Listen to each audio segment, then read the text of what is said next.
Hey everyone, this is Jen. You're watching BPD Woman. On today's video, we're going to talk about how to stay strong, how to stay emotionally regulated, and how to keep moving forward with your goals in the face of defeat and just when things feel like they're just raining down shit on you, how to keep going and how to keep strong. So, if you're new to the channel, welcome. If you are returning, thanks for returning. On this channel, I offer positive, solution-based approaches to recovery from BPD, CPTSD, and tips and tricks for those who have trouble with emotional regulation issues.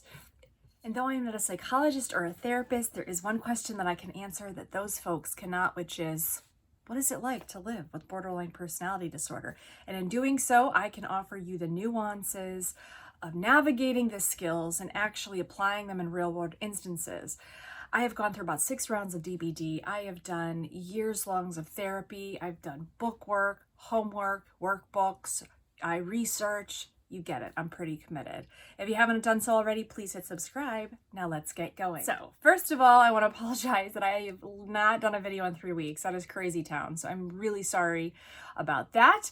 But let me tell you a story about why it's been 3 weeks and what's been going on. So I've had a bit of a roller coaster ride here over the last 3 weeks.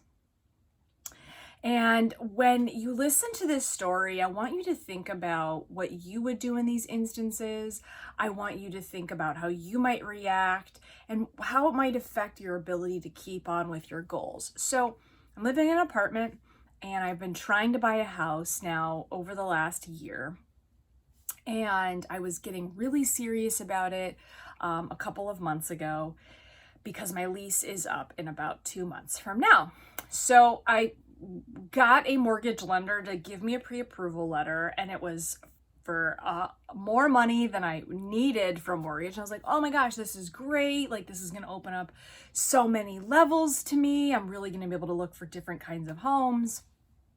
So I got a realtor and we had a meeting and we spent the next several days just looking at properties.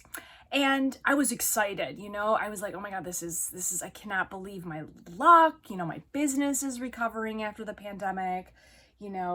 I'm feeling better emotionally. I'm striving and thriving. And now I'm going to really, recognize that dream, which is to move and own my own house. And, and the violence and the crime in this neighborhood, it's really escalating. I mean, just yesterday there was a drive-by shooting. True. And I live in a pretty expensive part of a city, so it's not cheap. There was a murder down the street 2 years ago. There was a murder just a couple miles away about 6 months ago. So, I've had neighbors harass me. I'm out of it. I'm done. It's a quality of life issue. So I got really excited. And as I was working with this realtor, who's obviously has a lot of experience, she suggested that I may want to try to reach out to other lenders to see if I could get a more competitive rate when it came to my loan. And, the company that I have spoken to, they assured me, they're like, oh, no, you're good for this loan. I talked to my financial loan officer. Who's her job is to give out loans. She's like, oh, no, you've got this loan. It's all good. So, but just because, that's not a bad idea to shop for a better rate, I reached out to some of these other lenders who told me that, hi, sweetheart, that were like, no, we cannot give you this loan for reasons that are more technical than economically viable. Like, I can pay for a mortgage. I pay, about 30% more now in rent than I would for a mortgage. So I can afford a mortgage. It's not a question of affordability. So I talked to another lender and they're like, no, we can't make this work. And now I'm panicking, right? And so the morning that I found all of this out, that I definitely wasn't approved for a loan, I woke up in the morning and I was going to see clients, and was still scheduled to see a property with the realtor that I was working with. And I got out to my car and I opened up my door. Honey, leave it. Thank you. I opened up my car door And there was something on my seat, and I could not figure out, like, what is it I'm looking at right now? And it dawned on me that it was feathers, or maybe it was glass. It was glass. And I looked up into my front windshield, and somebody had taken a hammer or an axe, something, and smashed in my windshield, right? So now I'm trying to absorb what has happened. I have a dash cam. The dash cam it recorded some movement, like it activated around 2:30 in the morning. Excuse me, but it did not capture the actual crime. So I'm like, that's just fucking great. Then I'm trying to clean this glass off. I'm calling the police officer in our building, telling him what's happened. I'm trying to call the department to make a report. And now I'm late for my clients, and it's starting to rain, and I'm hoping that it won't. I mean, you could stick your finger through the windshield. I mean, it was cracked beyond, it was just decimated. I mean, it cracked almost the whole way across the entire windshield, or windscreen. Some people call them windscreens. So then later that night, now I've had this, like, well, I really need to get out of this neighborhood now. Like, things are really beginning to affect me. Then I had the conversation with the loan officer who had initially given me the home loan application and told me I was good to go and good to look at homes. And by the way, I'm still getting these dumbasses calls. Like, they're still calling me, oh, how's your search going? How is it going? To confirm that, yes, no, I really don't have a home loan. So obviously I was like, okay, well, I'm not giving up. Like, I'm gonna check out another avenue. So then I'm searching for methods, other kinds of loans. Like, there's these things called portfolio loans. You could try to work with a credit union. So I went through about 3 different types of banks that would try to offer me a portfolio loans. I was Google searching. I mean, this was an exhaustive search. There was one day where I spent like 2 hours a day on the phone with lenders. So that didn't seem to work. And I was like, okay, well, I'm not happy where I'm living. My rent is probably going to go up. So let me start working with a realtor who can try to find me another rental. So I'm actively now looking for rentals. And just the other day, I had a return call from another credit union.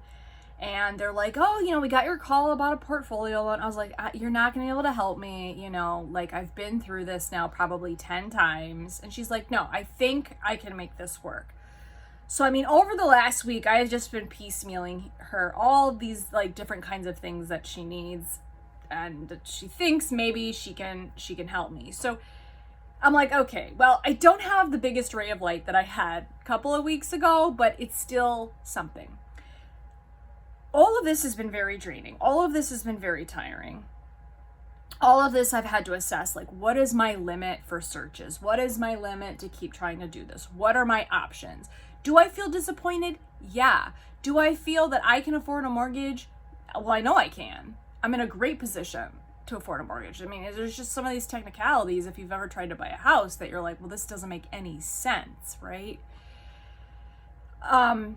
I didn't give up. And that's what I want to stress to you. It is okay to feel down. It's okay to feel defeated. It's okay to take a day and lick your wounds and recover by watching Family Guy, or, spending the day reading books or sketching or whatever it is you do to kind of like get yourself back down to your baseline. That's okay to do.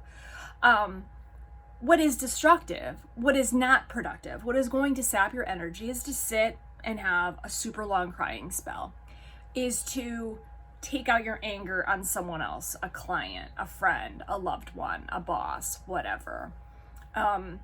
What's not helpful is to do nothing at all. What's not helpful is to see everything in extreme black and whites, right? I didn't say, okay, they didn't give me a loan, so I can't ever get a loan. I said, they can't give me a loan. That's them. Let me try them. Let me try them. Let me try them. Let me try them, right? I didn't give up. And, I find that with most of the folks with BPD that I've met, the perseverance level is super high. And they're go-getters. They want to solve their problems. They don't want to sit and be helpless. They have to survive. Sometimes the only person they have to rely on is themselves. And that's my situation. You know, I don't have a roommate. I don't have anybody to pay my bills. I don't have a co-signer for a loan. And I wouldn't want that anyway, by the way. My ability to be self-regulated and to know when to take breaks and to know when to reach out to friends has been the reason that I have been able to keep pushing forward. And if you want to keep pushing forward, there are just a couple of really simple things to keep in mind. One is to not give up. Keep looking at other options. Keep problem solving. Check those facts. And the second is to keep your emotional regulation or your wits about you. So not drinking, not fighting, not spending your money on something else, not distracting yourself from actually solving the problem, not avoiding, right? Not cutting, not doing anything destructive, right? Because then you have two problems. You don't have a place to live, and now you've cut your arm and you need stitches, right? So, oh, and by the way, that was another thing. During that whole week, I had accidentally stabbed my finger and I had to go to the emergency room and I had to get 5 stitches. So, you know, I had that happen to me. I had the car windshield happen to me, and I had like this mortgage thing fall through, like basically all within the same week. So it was a pretty shitty week. So that's kind of one of the reasons why I didn't do a video. But let this be a demonstration that I didn't do a video. Why? Because I was taking care of my mental health and doing what I needed. So I'd like to hear what you do when you're faced with defeat or a lot of mounting obstacles. Please share in the comments below if any of this registers with you.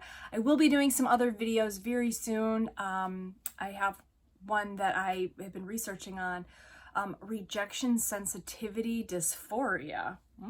Interesting. Not exactly directly related to BPD, but I think you're going to find this information really useful. My name's Jen. You've been watching BPD Woman. Thanks for tuning in. And until I see you next time in everything you do, please be effective. Bye-bye.